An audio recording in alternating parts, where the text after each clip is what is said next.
नमस्कार, स्वागत है आप सभी का। मैं हूं आपके साथ शांति पटनायक। बुलेटिन की शुरुआत करेंगे। मुख्यमंत्री पुष्कर सिंह धामी ने मुख्यमंत्री आवास पर कार्यक्रम का आयोजन किया।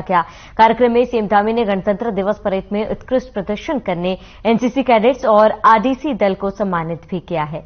इस दौरान मुख्यमंत्री धामी ने कैडेट अंजलि नेकी, कैडेट प्रिया पांडे, कैडेट आरती सिंह को घुड़सवारी में कांस्य पदक मिला और कैडेट यश पांडे, कैडेट मनोज सिंह बिस्ट को घुड़सवारी में कांस्य पदक मिला है। कार्यक्रम के दौरान उत्कृष्ट प्रदर्शन के लिए flying cadet Avinash, cadet Mayank काला समेत कई कैडेट्स को सम्मानित भी किया गया।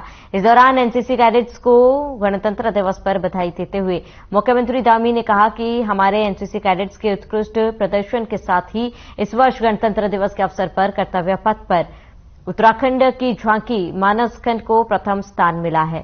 प्रत्येक उत्तराखंड वासी के लिए गर्व का विषय है।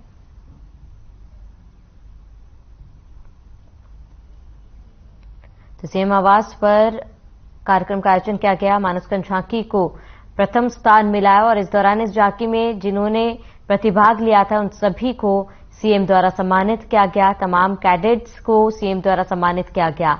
तो सीएम आवास पर इस कार्यक्रम का आयोजन किया गया था। बता दें कि गणतंत्र दिवस के मौके पर उत्तराखंड की झांकी को प्रथम स्थान मिला था, जिसके बाद सीएम ने तमाम कैडेट्स को सम्मानित किया।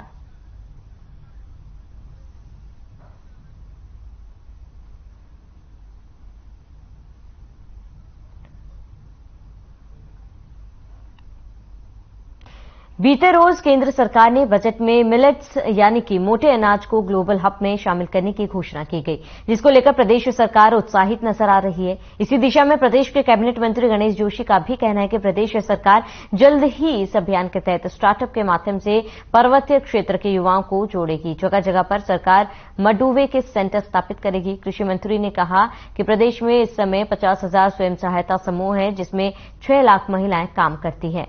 अब सरकार मडुवे पर इन महिलाओं को प्रति किलो के हिसाब से ₹1.5 इंसेंटिव देगी। साथ ही सरकार अब किसान के घर जाकर मडुवे की खरीद करेगी। प्रधानमंत्री जी का, माननीय वित्तमंत्री जी का आभार व्यक्त करता हूं कि उन्होंने किसानों की चिंता करते हुए इस क्षेत्र में जहां मडुवे को श्री अन्न के नाम से साबित करने की बात कही, निश्चित ही इसका लाभ मिलेगा। दूसरा, स्टार्टअप के माध्यम से हम किसानों को जोड़ेंगे। दूसरा, हमारे पर्वतीय क्षेत्र में पैक्स के माध्यम से मडुवा के हम सेंटर खोलेंगे और हमारे स्वयं सहायता समूह की जो बहनें हैं। आगे बढ़ेंगे। कैबिनेट मंत्री गणेश जोशी के बयान पर लगातार बवाल मचा हुआ है। कांग्रेस गणेश जोशी के बयान को लेकर बीजेपी पर पूरी तरह से हमलावर है। वहीं अब बीजेपी ने भी गणेश जोशी के बयान से किनारा कर लिया है। बीजेपी के प्रदेश अध्यक्ष महेंद्र भट्ट का कहना है कि गणेश जोशी का बयान उनका निजी बयान है और पार्टी का इससे कोई भी लेना देना नहीं है। इसीलिए अगर कोई जानकारी इस बयान को लेकर लेनी हो तो गणेश जोशी से पूछ सकते हैं।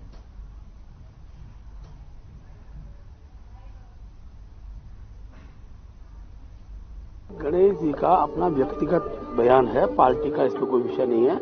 और कुछ जानकारी लेना हो गणेश जी से पूछ सकते हैं। लेकिन वो तो कह रहे हैं कि आप डिबेट करवा दीजिए और ये देखिए, हमने कहा पार्टी उनके बयान पर खड़ी नहीं है।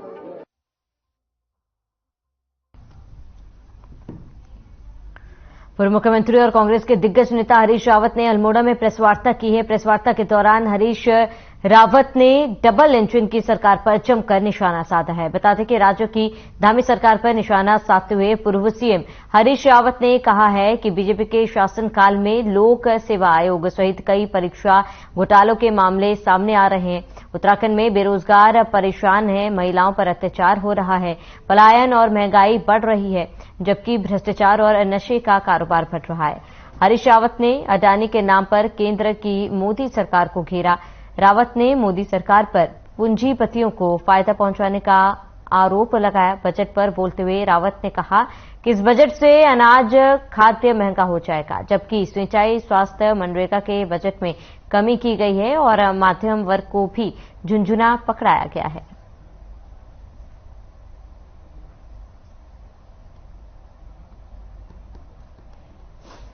तो पूर्व मुख्यमंत्री हरीश रावत ने प्रेस कॉन्फ्रेंस की है। इस दौरान इस साल जो बजट पेश किया गया उस पर उन्होंने तंज कसा है और उन्होंने कहा कि मध्यम वर्ग के लिए भी ये एक झुंझुना साबित होगा। नशे के कारोबार की तरफ प्रदेश बढ़ रहा, इस और भी कोई ध्यान नहीं दे रहा।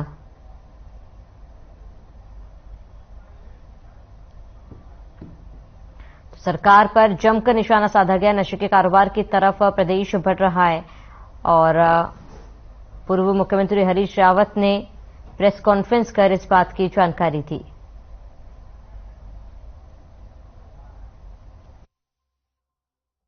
देखिए, अधीनस्थ सेवा चयन आयोग में भयंकर गड़बड़ियां सामने आई और अनंतगत्वा जांच भाजपा के हाकम पर आकर के हुई, जबकि लोगों को संदेह है कि हाकम के भी कुछ हाकम थे, क्योंकि इस बात से सिद्ध होती है कि हमारे समय में हाकम सिंह के ऊपर एफआईआर दर्ज करने के आदेश हुए थे और वो एफआईआर दर्ज करने के आदेश वापस लिए गए।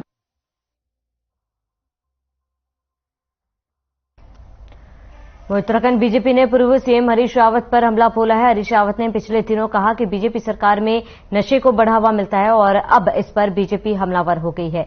बीजेपी के प्रदेश अध्यक्ष महेंद्र भट्ट ने कहा कि हरीश रावत के शासनकाल में खुले तौर पर नशे को बढ़ावा दिया जाता है और ऐसे में हरीश रावत का ये बयान काफी ज्यादा हास्यास्पद है। उन्होंने कहा कि हरीश रावत और अपने शासनकाल में युवाओं को भांग की खेती के लिए प्रोत्साहित कर रहे थे। बीजेपी प्रदेश अध्यक्ष ने कहा कि उत्तराखंड को नशा मुक्त बनाने का सीएम पुष्कर सिंह धामी ने संकल्प लिया है और 2005 तक उत्तराखंड को नशा मुक्त बनाएंगे। इस दिशा में मुख्यमंत्री पुष्कर सिंह धामी लगातार आगे कदम बढ़ा रहे हैं और इसके सार्थक परिणाम भी जल्द आने वाले हैं।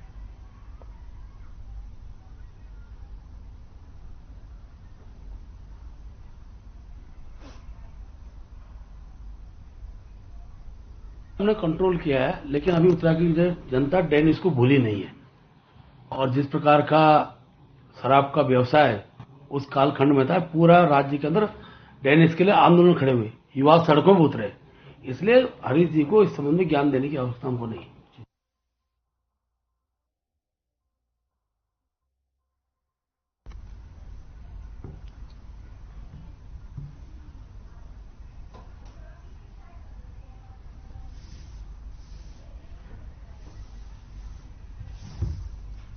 आगे बढ़ेंगे। कैबिनेट मंत्री सतपाल महाराज पौड़ी पहुंचे, जहां बिलखेत क्षेत्र में शुरू हुई साहसिक खेल गतिविधियों का लुत्फ उठाया। सतपाल महाराज ने साहसिक खेलों को हरी झंडी दिखाकर साहसिक गतिविधि का शुभारंभ किया। साथ ही कहा कि हिमाचल प्रदेश की तर्ज पर साहसिक खेलों से पहाड़ी जिलों की दशा बदली जा रही है। एडवेंचर स्पोर्ट्स का लुत्फ उठाने के लिए अब पर्यटक लैंसडाउन से वापस लौटने के बजाय बिलखेत भी पहुंचेंगे, जिससे पर्यटन को बढ़ावा मिलेगा।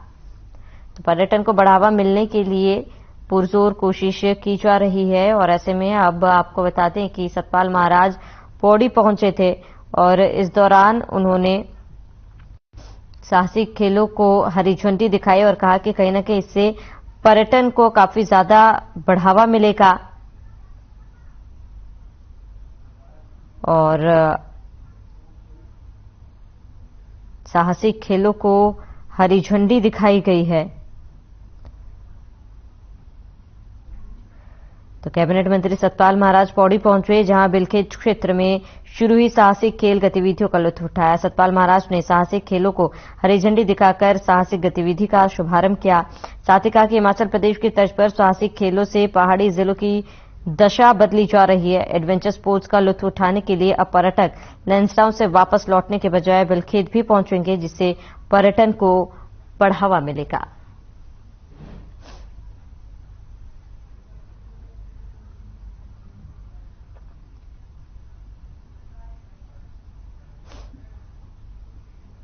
हमारे लैंसडाउन में पर्यटक आ रहा है और उसके बाद वो सोचता है कि क्या करूं मैं।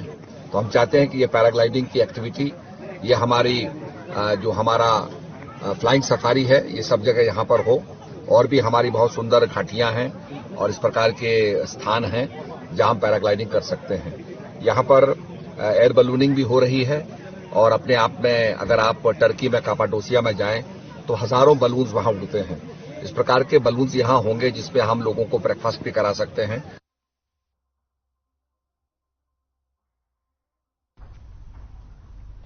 आगे बढ़ेंगे। हरीश रावत अल्मोड़ा पहुंचे, जहां उन्होंने अल्मोड़ा नगर में आयोजित हाथ से हाथ जोड़ कार्यक्रम में नगर के बाजार में सैकड़ों कांग्रेसी जनों के साथ भागीदारी की है।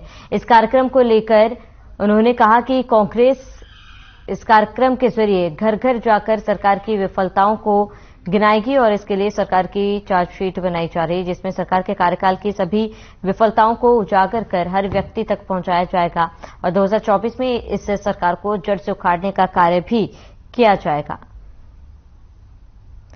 तो हरीश रावत अल्मोड़ा पहुंचे थे, जहां उन्होंने अल्मोड़ा नगर में आयोजित हाथ से हाथ जोड़ो कार्यक्रम में नगर के बाजार में सैकड़ों कांग्रेसी जनों के साथ भागीदारी की है और इस कार्यक्रम को लेकर उन्होंने कहा कि कांग्रेस इस कार्यक्रम के जरिए घर घर जाकर सरकार की विफलताओं को गिनाएगी और उसके लिए सरकार की चार्जशीट बनाई जा रही है, जिसमें सरकार के कार्यकाल की सभी विफलताओं को उजागर कर हर व्यक्ति तक पहुंचाया जाएगा और 2024 इस सरकार को जड़ से उखाड़ने का कार्य किया जाएगा।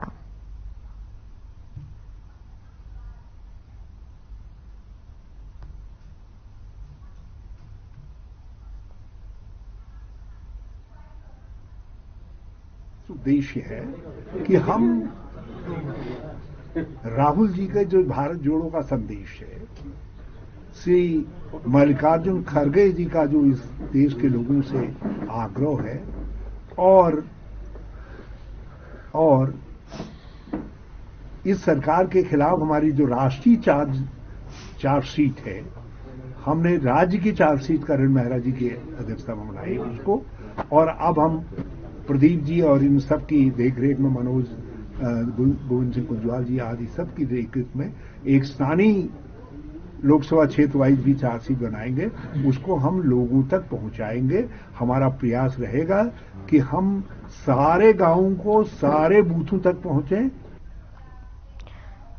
खबर ऋषिकेश से है, जहां प्रस्तावित G20 सम्मेलन में पहुंचने वाले मेहमानों की सुरक्षा के लिए पुलिस ने कड़ी सुरक्षा व्यवस्था के इंतजाम के लिए पुलिस कप्तान और एसएसपी ने कई बैठक की। बता दें कि बैठक में आयोजन स्थल, होटल सहित रूट पर विशेष पुलिस बल की तैनात रहेगा।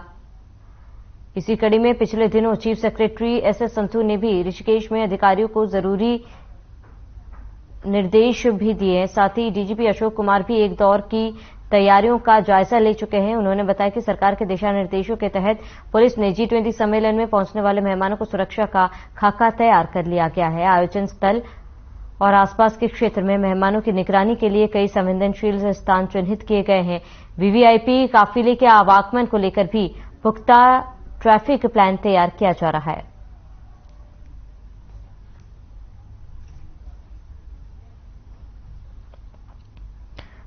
तो जहां प्रस्तावित G20 सम्मेलन में पहुंचने वाले मेहमानों की सुरक्षा के लिए पुलिस ने कड़ी सुरक्षा व्यवस्था के इंतजाम के लिए पुलिस कप्तान और एसएसपी ने कई बैठक की है। बता दें कि बैठक में आयोजन स्थल, होटल सहित रूट पर विशेष पुलिस बल की तैनात रहेगा। इस कड़ी में पिछले दिनों आपको बता दें कि कई बैठक की गई है और आयोजन स्थल, होटल स्थित रूट पर विशेष पुलिस बल की तैनाती रहेगी। हमारी पूरी तैयारी सुरक्षा की, जो भी इंटरनेशनल नॉर्म्स हैं, हर तरह से जो भी मेहमान आने वाले उनका पूरा ख्याल रखा जाएगा और पुलिस की ओर से विशेषकर सुरक्षा और ट्रैफिक उसकी पूरी तैयारी की जा रही है। तो विशेष कोई फोर्स की व्यवस्था भी की जा रही है? ऑब्वियसली सब स्पेशल व्यवस्थाएं होंगी।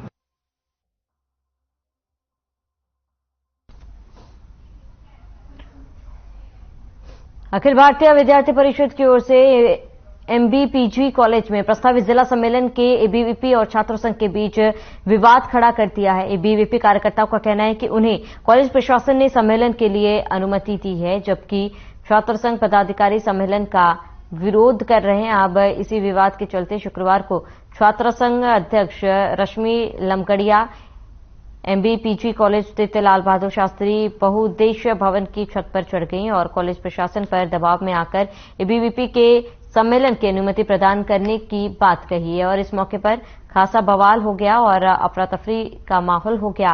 वहीं मौके पर पुलिस प्रशासन सहित सिटी मजिस्ट्रेट रुचा सिंह मौके पर पहुंचकर जायजा लिया।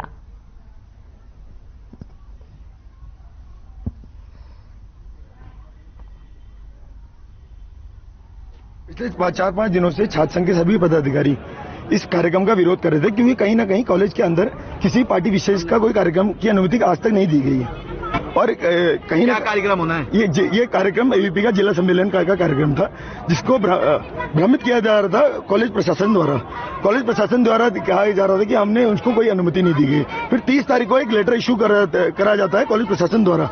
वो उस लेटर में साफ साफ लिखा जाता है कि अगर छात्र संघ के कोई भी पदाधिकारी इस कार्यक्रम का विरोध करेंगे तो कॉलेज इस कार्यक्रम की अनुमति नहीं देगा। और आज सडनली जब ये कार्यक्रम कल जब ये इतना तूल पड़ चुका है, तो आज सडनली कॉलेज प्रशासन किसी के दबाव में, सरकार के दबाव में आके ये कार्यक्रम कराने की अनुमति देता है। सबसे पहले हम सभी को समझना होगा, विद्यार्थी परिषद कोई राजनीतिक संगठन नहीं है, स्टूडेंट ऑर्गेनाइजेशन है और यहाँ पर राजनीतिक कार्यक्रम हो रहे हैं। और आपको सभी को पता होगा कि हमारा प्रतिभा सम्मान समारोह है। जिस तरीके से वो छत में चढ़े, अगर हमारा कार्यक्रम नहीं होगा, हमारे पास परमिशन होने के बाद, तो दूसरी छत में हम भी चढ़ेंगे, हम भी आत्मदाह का प्रयास करेंगे, जबकि हमारे पास तो ऑलरेडी परमिशन पड़ी है, प्राचार्य की परमिशन हमारे पास पड़ी है। तो ये देखो, ये जो भी इनको सलाह दे रहा है, ये बहुत गलत सलाह दे रहा है। मैं कहना चाहूंगा कि स्टूडेंट ऑर्गेनाइजेशन है, इसमें सभी को सहयोग होना चाहिए। और मैं सबसे बड़ी चीज यहाँ पर यह है कि ऐसा कौन सा नियम है कि छात्र संघ पदाधिकारी तय करेंगे कि कॉलेज देना है कि नहीं देना है।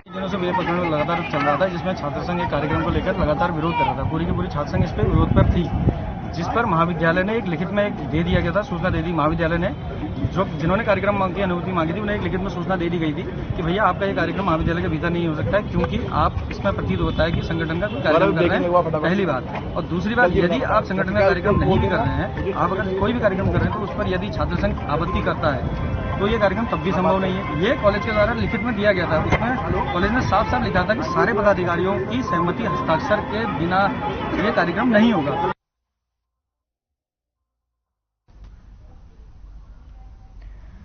खबर मंगलौर से है, जहां एक व्यक्ति ने उपचार में लापरवाही का आरोप लगाते हुए चिकित्सकों को उसकी पत्नी की मौत का जिम्मेदार ठहराया। आपको बता दें कि चिकित्सकों ने 19 जनवरी को बाहर से अल्ट्रासाउंड करवाने की बात कही थी और जब उन्होंने बाहर से अल्ट्रासाउंड करवाया तो रिपोर्ट में पता चला कि उसकी पत्नी 6 सप्ताह की प्रेग्नेंट थी और पास ही स्थित एक निजी अस्पताल में उसका इलाज चल रहा था।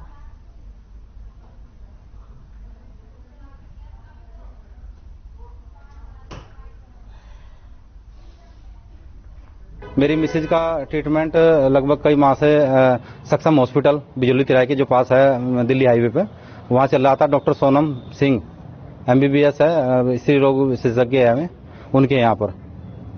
क्या प्रकरण ये था कि मेरी मिसेज का एक्टोपिक प्रेगनेंसी, यानी कि जो बच्चा था लगभग 6 सप्ताह का, वो उसमें था ट्यूब में, नले बोलते हैं जिसे, उसमें था।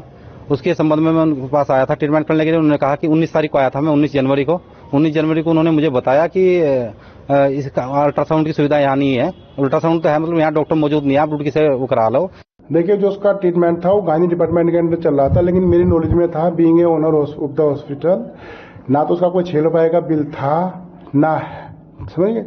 उसने अब तक 80 या 85 हजार रुपए हॉस्पिटल के जमा किए थे।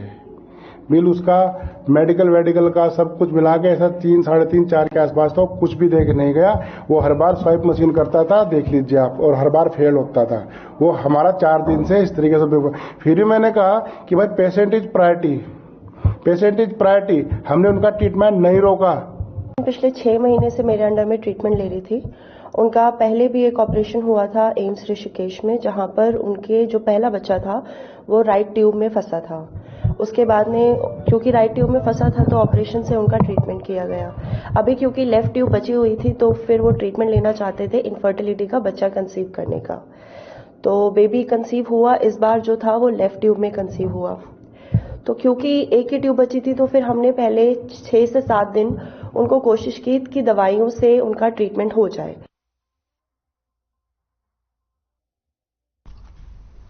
तो खबर लक्सर से है, जहां नगर पालिका परिषद में आवेदन पर पीएम आवास योजना के नाम पर लाभ लेने वाले अमित गिरी गोस्वामी नाम के नाम पर 1,20,000 रुपए निकले थे, जिसके बाद शख्स के घर नोटिस गया था। उसके बाद भी शख्स ने रकम नहीं लौटाई, जिसके बाद पालिका के ईओ चंद्रशेखर शर्मा का कहना है कि 2 नोटिस दिए गए हैं। जल्द ही अतीम गिरी के नाम सरकारी धन वसूली के लिए आरसी से संबंधित कार्रवाई कर राजस्व विभाग को भेजी जाएगी।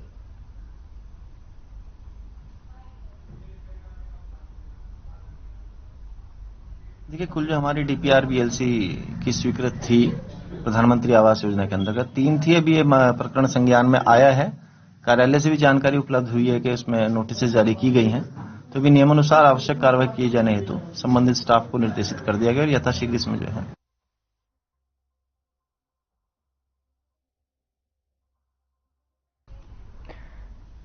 तो शराब तस्करी करने के आरोप में पुलिस ने 4 लोगों को गिरफ्तार किया है, जिनके कब्जे से पुलिस ने 20 लीटर कच्ची और 1.5 पेटी अंग्रेजी शराब बरामद की।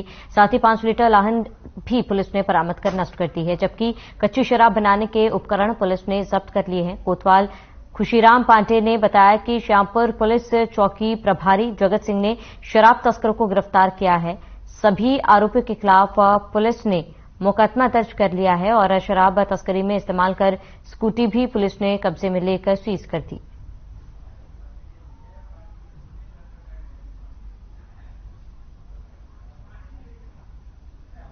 तो 4 शराब तस्करों को पुलिस ने गिरफ्तार किया है।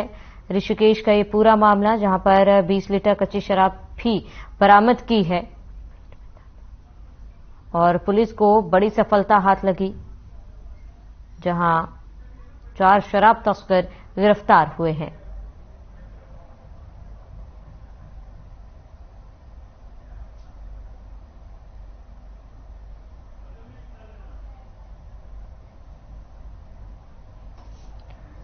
कर्णप्रयाग में एक महिला का एटीएम बदलकर ठगी करने वाले 2 लोगों को पुलिस ने गिरफ्तार किया है। एटीएम ठगी की घटना को अंजाम देने वाले दोनों ठग दिल्ली के रहने वाले हैं।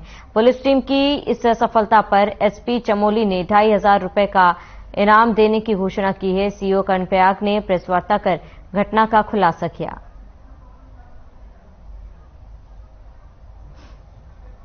तो एटीएम ठगी करने वाले आरोपी गिरफ्तार हुए हैं और आपको बताते हैं कि पुलिस ने 2 लोगों को गिरफ्तार किया और सीओ ने प्रेस वार्ता कर इस बात की जानकारी दी है, जहां एटीएम ठगी करने वाले आरोपी गिरफ्तार हुए हैं।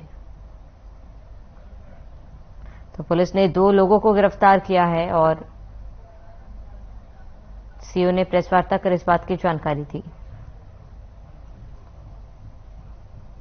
लिखा है इसमें प्रेस नोट में आपको 2 jack, 2 power bank, 2 bluetooth, HDFC का एटीएम में 25,000 रुपए भेजे उसने। इसमें किसी और को भी ट्रांसफर किया, उधार ले रखा होगा ना किसी को, तो उसकी रसीद हमें मिली है, स्कूटी है और इनसे 4800 रुपए नगद बरामद हुई है।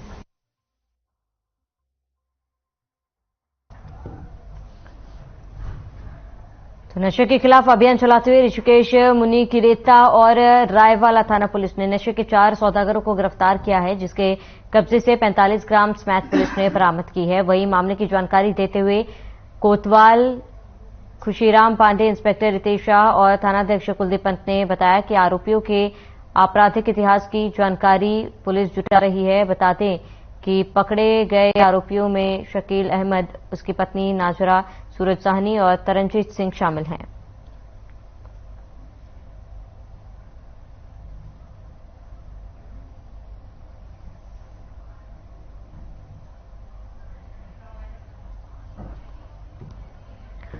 वहीं खबर देवप्रयाग से है, जहां हाईवे के पास एक ट्रक अनियंत्रित होकर खाई में जा गिरी। वहीं घटना में ट्रक ड्राइवर की दर्दनाक मौत हो गई।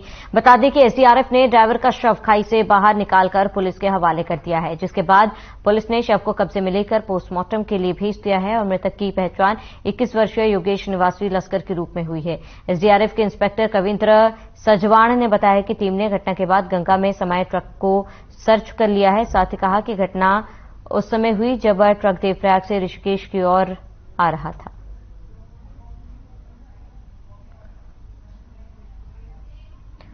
चलिए, इसी के साथ इस बुलेटिन में फिलहाल मेरे साथ इतना ही। देश और प्रदेश की तमाम बड़ी खबरों के लिए बने रहे हमारे साथ।